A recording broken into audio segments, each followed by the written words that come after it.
मेरा नाम नेहा है।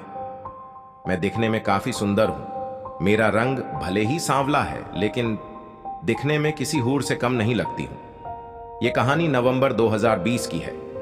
मेरे छोटे मामा का लड़का बीमार था, तो मेरे मामा ने मुझे कॉल करके वहां जाने के कहा। मेरे मामा का घर हमारे घर से 20 किलोमीटर दूर है। मैं वहां चला गया। जाते ही मैंने सबसे पहले मामा के लड़के को दवाई दिलाई और उसे लेटने के लिए कह दिया। मेरी 2 मामी हैं और मेरे दोनों मामा विदेश में रहते हैं। मैं आपको मेरी मामी के बारे में बताता हूं।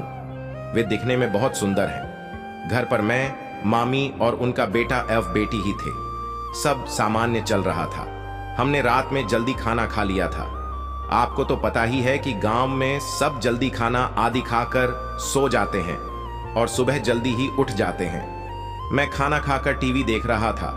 तब तक मामा के दोनों बच्चे सो गए थे। कुछ देर बाद मामी ने मुझसे सोने के लिए कहा। हम सब जमीन पर बिस्तर लगाकर सो रहे थे। उस रात मैं उनके पास सो गया।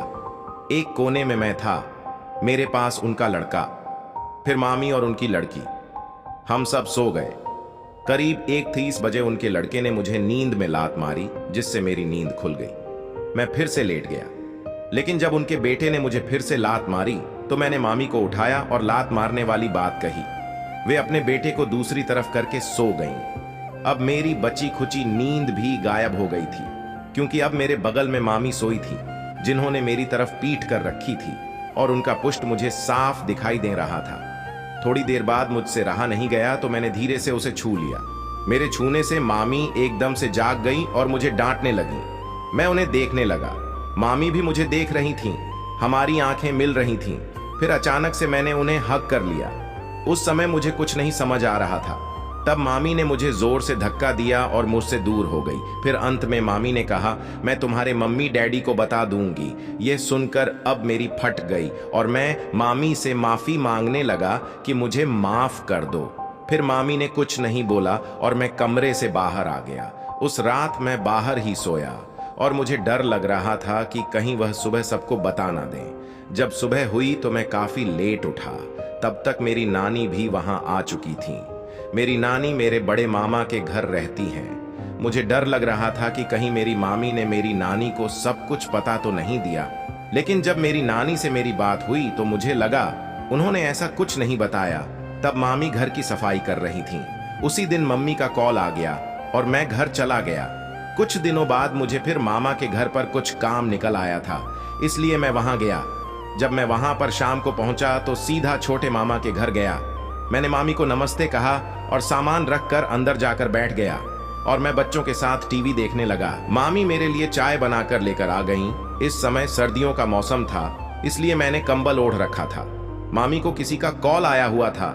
वे मुझसे बातें करती हुई मेरे पास आकर बैठ गईं और मामी मेरी तरफ देखकर मुस्कुरा रही थीं और फोन पर बात कर रही थीं।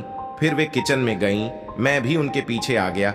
मैंने उनको पीछे से पकड़ डांटी लिया तो मामी बोली, बच्चों को सो जाने दो, फिर मैं तुमसे बात करती हूं। मैंने भी उनकी बात मान ली और कमरे में जाकर टीवी देखने लगा। जब सब बच्चे सो गए तो मैं और मामी दूसरे कमरे में चले गए। इस बार उनके चेहरे पर एक अलग मुस्कुराहट थी। जब हम दूसरे कमरे में गए तो मैंने मामी से पूछा कि मामी क्या हुआ, इस बार आप कैसे मान गई? तो उन्होंने कहा कि तेरे मामा को विदेश गए 1 साल से ऊपर हो गया है और इतने समय से मैं अकेली हूँ। उस दिन तो मैं इसलिए डर गई थी कहीं तुम कुछ और ना समझ बैठो। इसके बाद मेरे और मामी के बीच फुटबॉल मैच प्रारंभ हुआ। पहले हाफ में मैंने कुल 3 गोले मारे और दूसरे हाफ में 6 गोल मारे। मेरे इस मैच के बाद मामी ने मुझे इनाम भी दिया। फिर वो सब के बाद हम लेट गए। उस दिन के बाद हम मिलते रहते थे।